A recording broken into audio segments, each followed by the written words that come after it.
مسلم league نون کی مرکزی قیادت کی پریس کانفرنس۔ سابق وزیر اعظم شاہد خاقان عباسی کہتے ہیں جج کی ویڈیو ریلیز ہونے کے بعد درجنوں حکومتی ترجمان دفاع کے لیے نکل آئے۔ وزیر اعظم نے سب سے بڑا یو ٹرن لیتے ہوئے معاملے سے لا تعلقی اختیار کی، جس کے بعد سب نے چپ سادھ لی۔ ان کا کہنا تھا جج نے دھمکیوں اور رشوت سے متعلق پہلے کسی کو آگاہ نہیں کیا۔ جس جج کو ملزم جو ہے وہ اگر دھمکی دے یا اس کو خریدنے کی کوشش کرے اور جج کسی کو نہ بتائے تو یہ قانونی طور پر وہ اہل نہیں رہتا کہ اس کیس کو سن سکے۔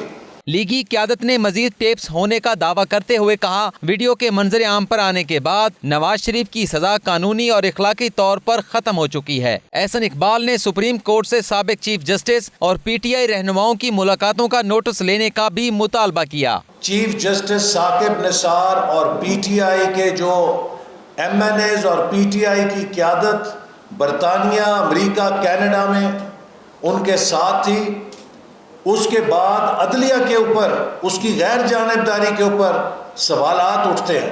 لیگی رہنماؤں نے مزید کہا حکومت کی جانب سے ججوں کو بلیک میل اور دباؤ ڈالنے پر بھی نوٹس لیا جانا چاہیے۔ شہریار خان، 92 نیوز، اسلام آباد۔